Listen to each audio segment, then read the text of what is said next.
வணக்கம். ஆகஸ்ட் முதல் வாரத்தை தாய்ப்பால் வாரமாக உலகம் முழுவதும் கொண்டாடுகிறோம். தாய்ப்பால் எனும் அமிர்தத்தை அளிக்கும் எல்லா தாய்மார்களுக்கும் வாழ்த்துக்கள். இன்னைக்கு நம்மளோட மிஸ்ஸஸ் பத்மாசினி வந்திருக்கிறாங்க. இவங்களுக்கு ட்வின் பேபிஸ் அண்ட் 2 பேபியும் ரொம்ப ரொம்ப டிட்டர்மினேஷனோட இது தாய்ப்பால் தவிர வேறு எதுவும் கொடுக்கக்கூடாது அப்படின்ற தீர்மானத்தோட 2 குழந்தைங்களுக்கும் தாய்ப்பால் கொடுக்குறாங்க. அவங்களோட எக்ஸ்பீரியன்ஸ் பற்றி கொஞ்சம் கேளுங்க.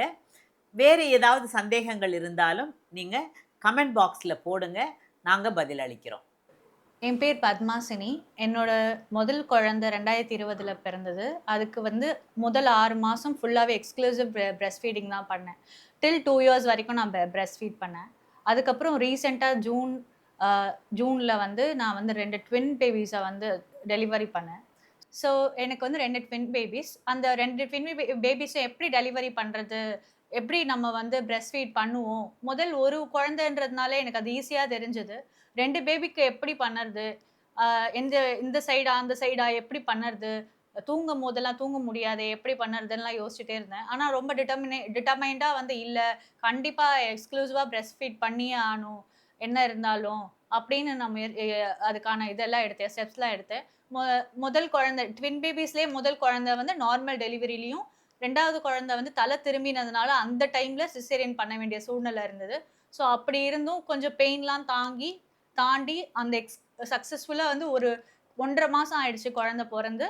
நான் பிரெஸ்ட் ஃபீடிங் பண்ணிட்டு இருக்கேன் 2 பேருக்கும். ஆன்லைனில் பில்லோஸ் எல்லாம் கிடைக்குது, சி டைப்ஸ் பில்லோஸ் எல்லாம் கிடைக்குது.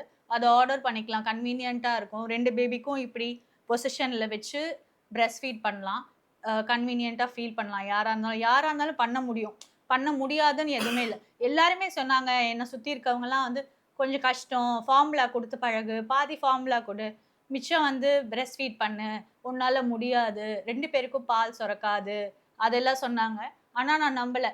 எவ்வளோ பால் வெளியில் போகுதோ அவ்வளோ பால் சுரக்குன்றது என்னோட தீர்மானம் எனக்கு நல்லா தெரியும். ஸோ கண்டிப்பாக பண்ண முடியும். 2 பேரும் எடுக்கும்போது கண்டிப்பாக வெளியில் வரதான் செய்யும், பால் வரதான் செய்யும், வராமல் இருக்காதுன்னு தெரியும். நான் அதனால் ஃபார்முலாலாம் அவாய்ட் பண்ணிட்டேன். ஃபார்முலாலாம் எதுவுமே நான் கொடுக்காம ஃபுல்லாக பிரெஸ்ட் ஃபீட் மட்டும்தான் பண்ணிகிட்ருக்கேன். இவ்வளோதான் ஆரம்பத்தில் கஷ்டமாக இருந்தாலும் ஒரு சின்ன லிட்டில் ஃபேஸ் தான். ஒரு 3 மாதம் அவங்க நார்மலாக சரியாகும். 2 மணி நேரம் 3 மணி நேரம் தூங்குறாங்க, சாப்பிட்டுட்டு தூங்குறாங்கன்னா திருப்பி எழுந்து அது கஷ்டமாக இருந்தால் கூட அது போகிற போக்கில் எல்லாமே சரியாயிடும். அப்படிதான் இப்போ போயிட்டுருக்கு. எனக்கு சில கேள்விகள் மட்டும் இருக்குது. அந்த கேள்விகளை கேட்கலாம் நான் இப்போ மேம் கிட்ட வந்திருக்கேன். ஸோ மேம், ஆக்சுவலி பாப்பா நல்லா சாப்பிட்றாங்க. ஒரு பாப்பாவை நான் இங்கே வைக்கும்போது இன்னொரு இடத்துல ட்ரிப் ஆகுது, பிரெஸ்ட்டில் ட்ரிப் ஆகுது பால். ஸோ நார்மலாக அப்படியும் ஓகே சரி, மேபி இந்த ஹார்மோன்ஸ்னால கூட அது ட்ரிப் ஆகும்னு மேம் சொன்னாங்க, லாக்டேஷன் மேம் கவுன்சிலிங் பண்ணும்போது. சரி ஓகே. ஸோ இப்போ என்னன்னா, அது மேபி அவங்களுக்கு ஓவர் ஃபீடிங், நான் பீடியாட்ரிஷனை கன்சல்ட் பண்ணும்போது மேபி அவங்களுக்கு ஓவர் ஃபீடிங் ஆகுது போல. அதனால தான் அவங்க ஒரு பாப்பா கேஸ் போட்டிருக்கு. ஸோ காலிக்கியாக ஃபீல் பண்ணுறாங்க, அழுதுகிட்டே இருக்காங்க. இன்னொரு பாப்பா நல்லா இருக்காங்க. ஸோ அவங்க அழுதுகிட்டே இருக்கும்போது சரி காலிக்கியாக இருக்குன்னு சொல்லவும், நீங்கள் பார்த்து கொடுங்க, ஓவர் ஃபீட் ஆயிடுச்சுன்னா அவங்களுக்கு கண்டிப்பாக கேஸ் போடும் அப்படின்னு சொன்னாங்க. எப்படி தெரிஞ்சுக்கிறது அவங்க ஓவர் ஃபீடிங் பண்ணிட்டு இருக்கேன் நான்? ஏன்னா நம்ம ஒரு பாட்டிலில் கொடுக்குறோன்னா நமக்கு தெரியும் இவ்வளோ கொடுக்குறோம். ஆனால் நம்ம பிரெஸ்ட்டில் கொடுக்கும்போது அவங்களுக்கு எவ்வளோ கொடுக்குறோம் நமக்கு தெரியாது. அவங்களாம் எவ்வளோ சாப்பிட்றாங்கன்னு நமக்கு தெரியாது. அப்போது எப்படி கண்டுபிடிக்கிறது நம்ம?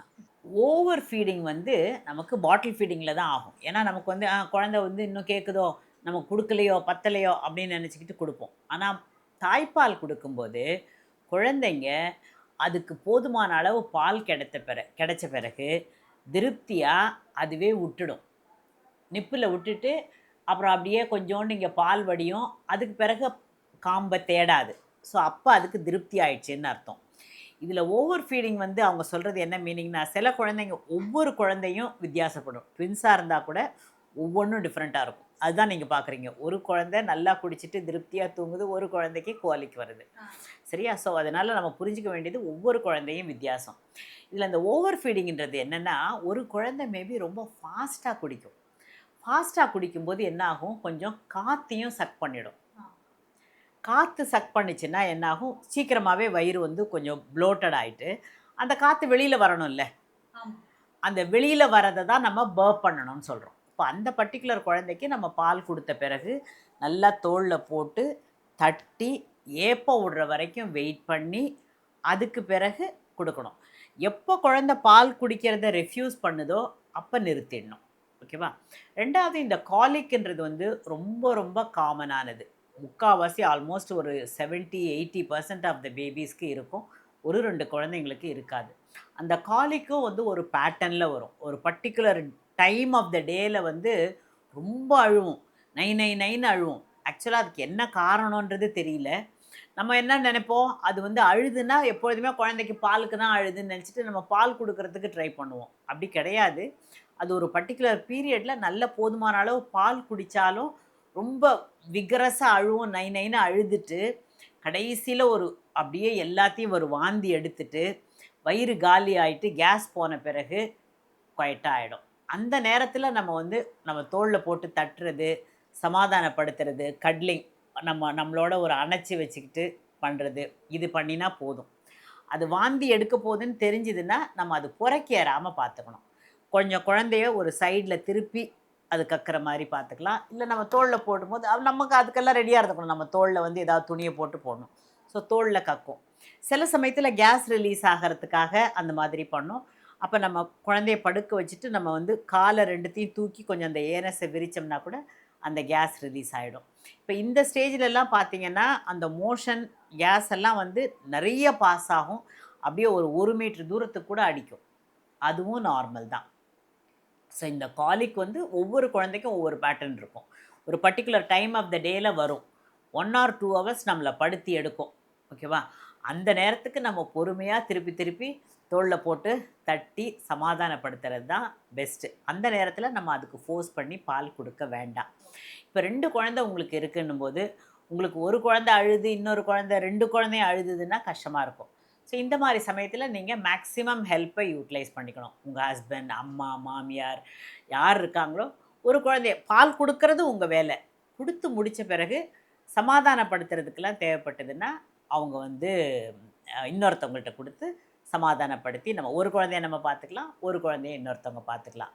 நீங்கள் வந்து 2 குழந்தைங்களுக்கும் நீங்கள் தாய்ப்பால் மட்டும் கொடுக்கணுன்ற வைராகியத்தோடு கொடுக்குறீங்க. ரொம்ப ரொம்ப அற்புதமான விஷயம். இது வந்து பல தாய்மார்களுக்கு வந்து பெரிய வழிகாட்டியாக இருக்கும். வாழ்த்துக்கள் பத்மாசினி. நீங்கள் நல்லா பண்ணுவீங்க. அடுத்த கேள்வி வந்து இப்போ வந்து குழந்தைங்க வந்து சின்னதாக இருக்குது. ஸோ வந்து அவங்க கம்மி அமௌண்ட் ஆஃப் பால் தான் சாப்பிடுவாங்க. வளர வளர அவங்களோட தேவை ஜாஸ்தியாகும். ஸோ அப்போ வந்து குவான்டிட்டி ஜாஸ்தியாகும், பாலோட குவான்டிட்டி ஜாஸ்தியாகும். அப்போ உனக்கு பால் வராது, அப்போ பால் தரத்துக்கு கஷ்டப்படுவ. ஸோ எனக்கு தெரியும் அது டிமாண்ட் அண்ட் சப்ளை பேசிஸ் தான். கண்டிப்பாக நம்ம நல்லா சாப்பிடும்போது நல்ல நியூட்ரிஷன் ஃபுட் எடுக்கும்போது கண்டிப்பாக நம்ம பால் போய் சேரும். ஆனால் சுற்றி இருக்கவங்க இதை சொன்னால் இதை எப்படி ஹேண்டில் பண்ணுறதுன்னு தெரியல. சம்டைம்ஸ் ரொம்ப கன்ஃபியூஸ்டாக நம்மளே ஆக்கிடுறாங்க. அப்போது கண்டிப்பாக நம்மளால் 6 மாதமும் 2 குழந்தையா இருந்தாலும் பிரெஸ்ட் ஃபீட் பண்ண முடியுமா? ஃபுல் அண்ட் ஃப்ளெஜ்டாக அந்த குவான்டிட்டி வருமா? நம்ம வந்து இயற்கை எப்பொழுதுமே எந்த விதத்துலலாம் அட்ஜஸ்ட் பண்ணி குழந்தைய நல்லா வளர வைக்க முடியுமோ அதே மாதிரி வளர வைக்கும். இந்த தாய்ப்பால் கொடுக்கறதுல பெரிய அட்வான்டேஜ் என்னென்னா குவான்டிட்டி, குவாலிட்டி 2மே தேவைக்கு ஏற்ற மாதிரி சுரக்கும். அது சப்ப சப்ப சுரப்பு ஜாஸ்தியாகும். சுரப்பு ஜாஸ்தியாகும் போது உங்களுக்கு வந்து நிறைய எனர்ஜி தேவைப்படும். அதுக்கு ஏற்ற மாதிரி நீங்கள் சாப்பிடணும். நல்ல ஆரோக்கியமான பேலன்ஸ்டு டயட் சாப்பிட்டிங்கன்னா உங்களுக்கு சுரந்துக்கிட்டு இருக்கும். 2 குழந்தைங்களுக்கும் தேவையான அளவு சுரக்கும். அதே மாதிரி அந்த composition of the breast milk இருக்குல்ல, இப்போ ஆரம்ப ஸ்டேஜில் இருக்கிற குழந்தைய விட வளர்ச்சி ஜாஸ்தியான பீரியடில் அதுக்கு நிறைய ப்ரோட்டீன்ஸ் தேவைப்படும். அதுக்கு ஏற்ற மாதிரி சுரக்கும். இப்போ நீங்கள் வந்து ஃபார்முலா மில்க்லாம் பார்த்தீங்கன்னா ஒரு ஃபிக்ஸட் காம்போசிஷன் 6 மாதத்துக்கு பிறகு தான் அந்த காம்போசிஷன் மாறும். ஆனால் தாய்ப்பால் வந்து முதல் மாதத்தில் இருக்கிற ஒரு காம்போசிஷன் இஸ் டிஃப்ரெண்ட்.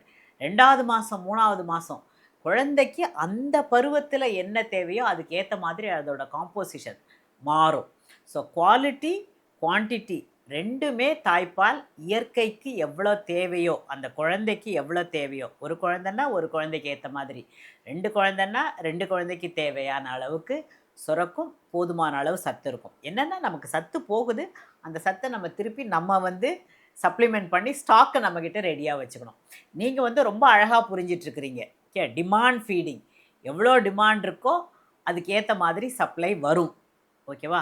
கட்டாயம் வரும். 2 குழந்தைங்களுக்கு ஃபுல் அண்ட் ஃபுல் உங்களால் தாய்ப்பால் கொடுக்க முடியும்.